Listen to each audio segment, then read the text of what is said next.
On FM, KFGO.com, the KFGO mobile app. Follow 790 KFGO on Twitter, like KFGO Morning Crew on Facebook. Every Tuesday around 7:40, we're joined by licensed registered dietitian Elizabeth Meyer. Good morning to you, Elizabeth. Good morning. Well, energy drinks were a big hit last week. In fact, we had so many people messaging in, we didn't get to all of their questions, and I told them that we would ask you today when we got you back on. We must be looking for that caffeine fix. G Fuel. Are you familiar with G Fuel? Okay, so I wasn't until I started researching it, and it's like an energy drink for gamers is what I have learned. For gamers? Yeah, it's supposed to increase their focus and not have a sugar crash. They're actually sugar-free, so they aren't too crazy high in calories, and it's got 150 milligrams of caffeine in it, so it isn't anything way over the top. I don't know enough about gaming to know why this would require a special drink. So that's the part that I'm confused on. No, I've got a gamer in my house too, but yeah, so far he hasn't asked for G Fuel. Okay, another one. Bubbler, Bubblir. Busy nurse and mom says she cuts soda and caffeine, drinks these and loves them. Natural carbonated water, B6 vitamins. What do you think? They're delicious. I have tried them. You have not tried them though, correct? No, I've never heard of them. They're newer around here anyway, from what I know. But it's about 70 milligrams of caffeine in a can of those, so comparable to a cup of coffee. I think that they're really delicious. They're fizzy and good. They taste really good. I know of people trying to cut calories that use these to mix drinks with for something fun that's different than like soda water or Diet Pop. So, I mean, it's another good option that's out there. Licensed registered dietitian Elizabeth Meyer joins us Tuesday mornings at 7:40. We talk about your questions that you have, so you can text them in to 35270. Our text club is powered by 702 Communications. You can call 237-5948, 1-800-880-5346. I know it can be confusing if you just, if you let it get to you. Sometimes we talk about like eggs. 1 week they're good, next week they're not so good for you. What about with coffee? Where do you stand on coffee or the caffeine from coffee as to what would be dietarily a benefit to coffee? What would be a safe amount of coffee? A couple cups of coffee, it just depends on what kind you're drinking because the caffeine amount varies and there's so many different kinds out there, especially if you're going to like a coffee shop to get coffee.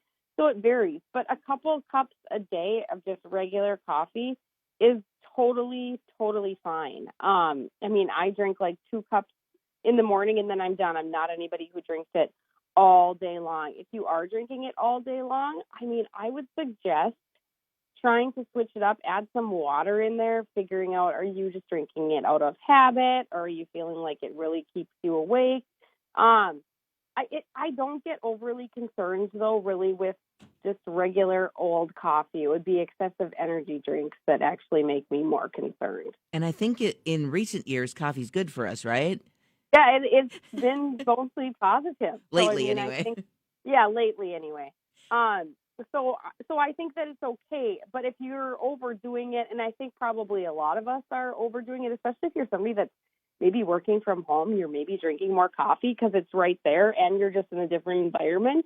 I would try something else. And honestly, I said this last week, I think it helps me if I get up and move around or go for a quick little walk or something like that. That actually wakes me up more than drinking coffee does. Licensed registered dietitian Elizabeth Meyer joining us here on the KFGO Morning Crew. And I would imagine you have had to deal with clients who haven't been able to have caffeine. Is that a hard habit for people to break? It is a hard habit. And, anybody who's out there who drinks coffee on a regular basis probably is going to say, I'm going to get a headache right away if I'm not drinking my caffeine. And I'm not going to argue that at all because I know if I go, I start getting a headache too. So I would say you're probably going to get a headache, but, gradually cut back. You don't have to totally shock your mind and shock your system. But, it is hard to cut back on things that we enjoy. And I think the reason a lot of us are drinking it, we're looking for that pick-me-up, that perk, the caffeine, wake our body up. And last week you had mentioned have an apple. Are there other things we can do naturally to get more energy, Elizabeth? I think any kind of fresh fruit or vegetables is going to perk you up because it's going to fill you up. It's going to give you kind of, something to do, like that act of drinking the coffee. And it's just nice and light. It's not going to weigh you down. So I always just tell people an apple. If you don't like apples, that's fine. Eat an orange, have a banana, have something like that. But for me, it still is getting up and moving around that is more effective for me than maybe eating an apple. Well, and not to mention, you're doing your body good, putting some healthy food in it too, if nothing else. Well, and that's just it. So everybody's probably sick of me talking about fruits and vegetables, but I'm never going to stop. So.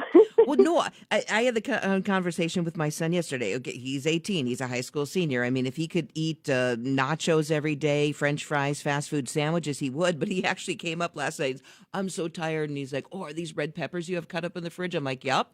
So he started eating those with ranch, and he started eating an orange that I cut up for him. It's like, dude, you should be eating this every day. And he knows that. But just like us, it's just tempting to grab a bag of chips or a candy bar or something. I don't know. Do we find that more satisfying or what? Well, it tastes good. But you know what? I think that fruits and vegetables, I'm a huge veggie fan. I think they taste good. And my daughter is the same way. I mean, when she makes herself, she's 14, she makes herself a meal. A vegetable or a fruit isn't even on the radar. It's like, I'm going to eat the whole box of mac and cheese, and that's good. Where, fine, I always say, fine, I'm not going to, be the food police here, but you need fruits and vegetables. You just do. That's not anything I made up. That's an actual fact.